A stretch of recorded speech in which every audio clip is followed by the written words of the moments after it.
blue counterpunch is not here, it's in concierge. Also, if you own a blue Toyota, your lights are on.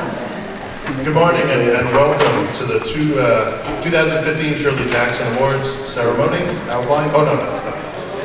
It's, thank you, all of you, for coming. I saw many of you on the patio about 4 hours ago. So, well done for mustering the fortitude. Yeah, let's get some housekeeping stuff. I'm John Langan, I'm not Shirley Jackson. We'll begin with some housekeeping stuff, as it were. I'd like to welcome all of you. I'd like to welcome all the nominees of this year's Jackson Awards who were able to make it through.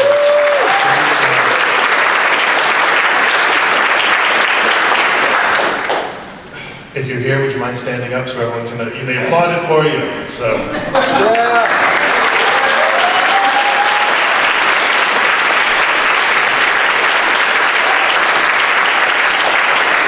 There they are, people, there they are.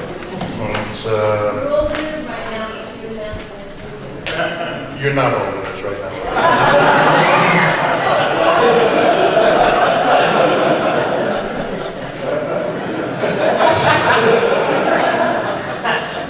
As always, we'd like to thank the Shirley Jackson estate very much for their continued support of the award. Obviously, as we discover year after year, from the nominees, from the winners, from people who come here, from our guests of honor who agree to speak, the legacy of Jackson's work is tremendously important. And we're very, very grateful to be able to participate in that in however small a way we do. We'd also like to thank Readercon. As ever, they were the first convention to take us in. And we're really grateful for that, the support that they've given us. We've noticed this year that we're opposite a couple of other readings, but we're kind of it for this time slot. And we really appreciate the gesture of faith and support that represents. We really appreciate that Readercon is allowing as many people as want to come here and be part of this. So thank you so much for that.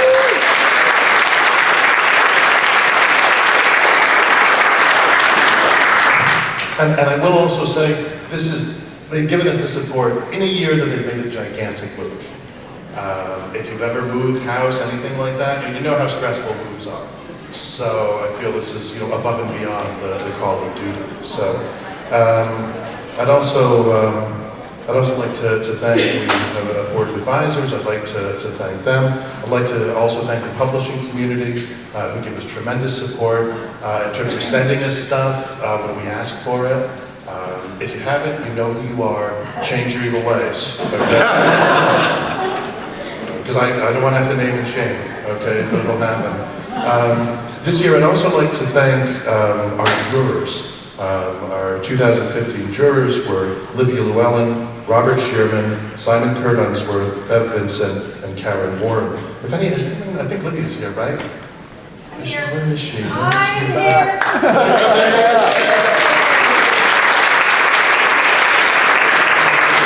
The fact that Livia is sitting at the back of the room, ready to make an escape, in no way reflects on what's about to happen. There's a tremendous amount of reading that's involved for this award. And in fact, I think the reading for this award may be the most intensive of any of the major awards. The jurors do, every year, an enormous amount of work. And we're so, so grateful for that. They've helped both in terms of selecting the initial ballot and then selecting the winners from that ballot. They've really, really helped to maintain the integrity of the award and to make this an award that we're all very, very proud to be associated with. So thank you so much to the jurors this year. And I'm going to turn things over to Jack Harrigan, who's president of the President of Lunch for Life, right, for the Supreme Commander, right, of the Jackson Awards. I'll ask you all to set your cell phones to stun, please. And just in case anybody wants to follow along, Paul Tremblay will be live tweeting this in case you don't want to experience this here, but in the virtual world. It's hashtag Stephen King loves me. Okay, so without further ado, I'll turn it over to Jack Harrington. Thank you.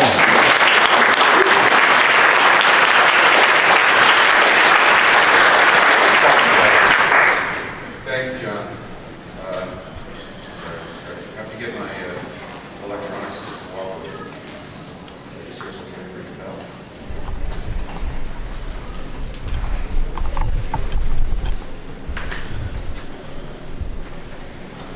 So thank you all for coming, and thank you for your patience as I get this to work. Okay, so the Shirley Jackson Awards were conceived just about a decade ago as means of recognizing exceptional achievement in horror, psychological suspense, and the dark fantastic, as the award description reads, but also as a way to broaden and improve the very conception of these genres in the public eye. The founders and first administrators of the award, Paul Tremblay, John Langan, F. Brett Cox, Sarah Langan, and Joanne Cox, none of whom are related to one another, saw the clear need for the best genre work to be treated like literature, to be assessed for its use of language, its development of character, its power of affect, and its depth of theme. And what better icon of literary horror to lend her name to such an award than the author of The Haunting of Hill House, We've Always Lived in the Castle, and of course, The Lottery.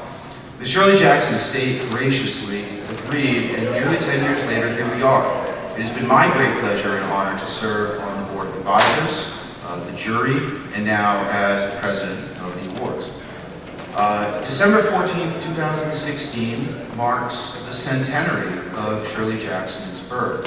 And I'm thrilled to report that her reputation and relevance are again in the ascendant, with reissues of her novels recently released, references to her work making frequent appearance in reviews and articles about contemporary horror and literature more broadly.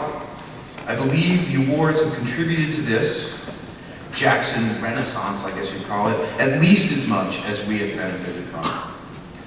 We are privileged today to have as presenters of this year's awards, both of Readercon's writer guests of honor, each of whom will offer some remarks on a personal connection to Shirley Jackson.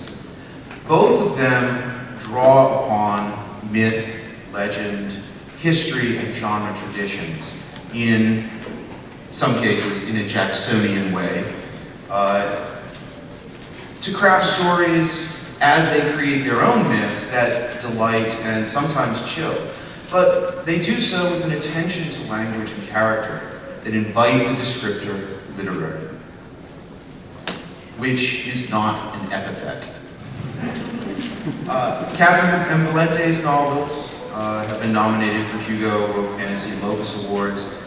She may be best known for Palimpsest, The Orphan's Tales, her use of Prester John, and of Japanese myth, and Tim Powers, whose work I've been reading since high school, draws upon many other mythologies and, of course, secret histories that he constructs in creating his own myths. And I would like to now invite Kat first to come down and make her remarks. Thank you all very much.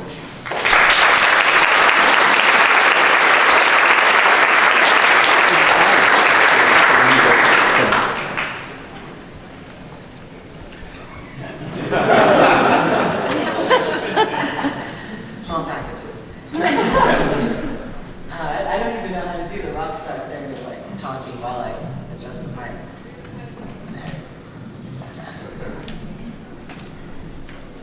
Hi. I want to apologize for my voice. There was much singing last night, and I'm way down in the baritone, but bear with me. Like many other American students, I read The Lottery in school. I liked it, and then I promptly stopped thinking about Shirley Jackson much at all over the next many years. Until one summer, I came across someone quoting the first line of The Haunting of Hill House. After devouring that, and talking the ears off of everyone I knew about it, I picked up We've Always Lived in the Castle. And I had thought, really, the Hill House was so amazing that nothing could match it. Surely no one person could write another book that wonderful. But We have always lived in the castle instantly took up space in my brain, colonized it, so to speak, and refused to let go. I read it in one sitting, or rather, one flying, on a plane from New York to Germany, and when we landed, I felt just utterly shattered by the story. I've never been able to forget it. To me, it stands among the most unsettling and wonderful books ever written by human beings. Incidentally, We Have Always Lived in the Castle also has an amazing opening paragraph. There's really no one who can start a book like Shirley Jackson, certainly I can't. But I aspire. When I teach, I often read out loud the openings of Hill House and Castle to show students how much can be done right out of the gate, to show them what a beginning can be. And that's what Jackson has meant to me for all these years now, what she's had to teach me about beginnings. How to set things in motion, how to give and conceal from the first moment, how to breathe on a ball bearing so that it begins to roll and eventually 100 miles away, a house shivers and explodes. And that's a life lesson too. It's not just a book lesson. She wielded words like soft weapons with a deceptive clarity and an inexorable grip, and it beggars the mind how perfectly those devastating starting guns fired into the heart. One day, perhaps I will get what I truly want for Christmas. Dear Santa, I promise I will be good all year and do all my chores and never once complain about anything, even really bad superhero movies, and you know how I love to complain. I will always go to bed on time and wake up with the sunrise. Just let me begin one book as well as Shirley Jackson. Love, Catherynne.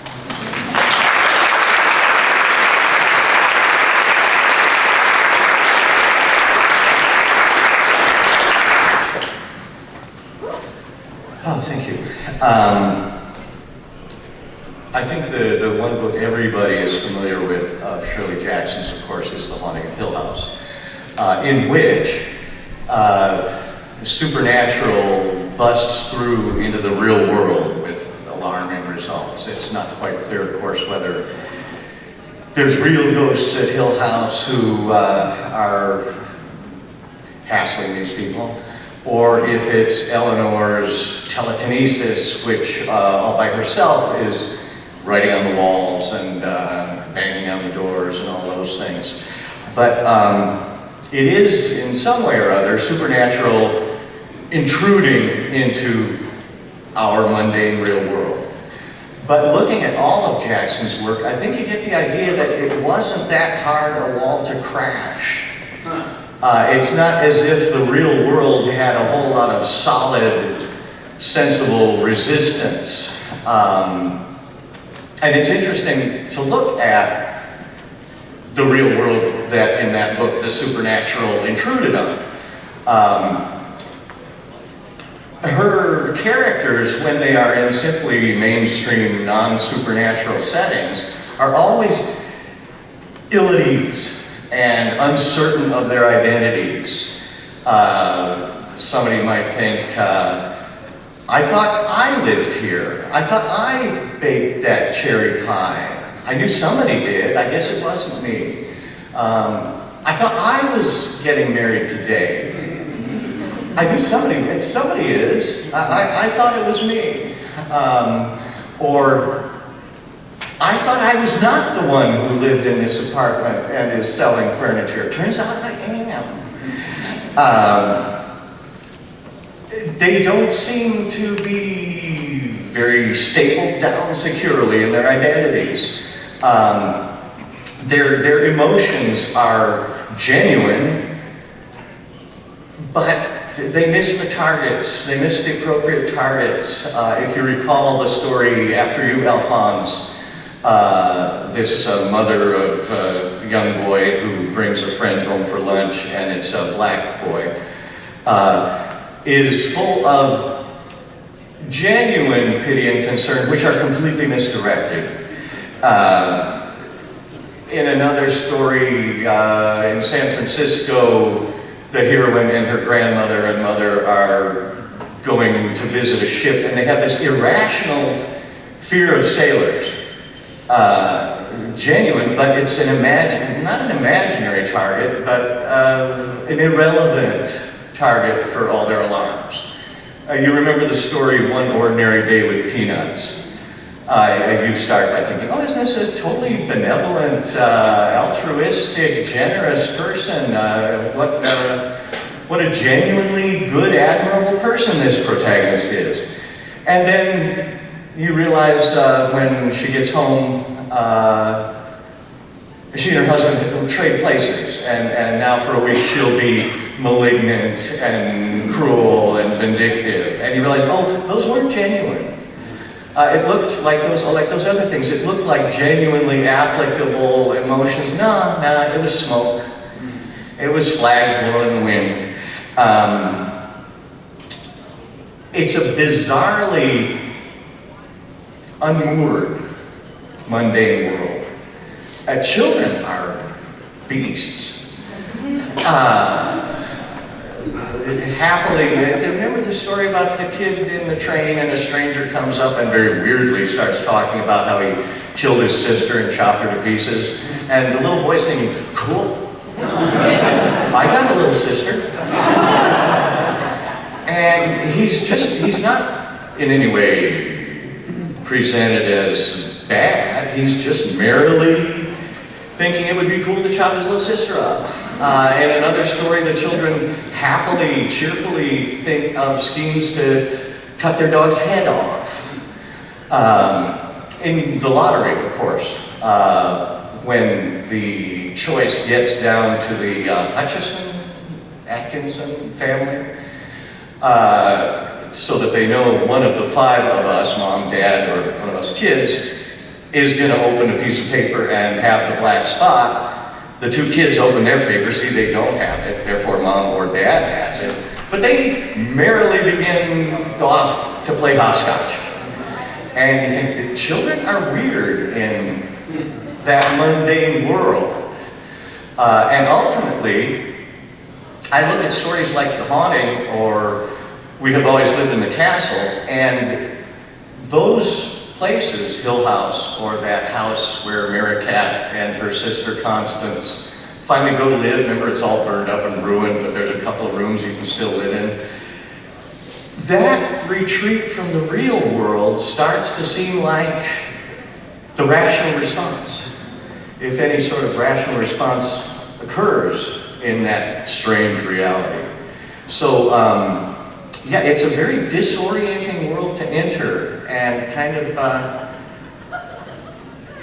disquieting to come out of, because you want to come out and look around and think, oh no, my world isn't like that. Children in this real world aren't like that. But then you look at them and you start to be uneasy. Thank you.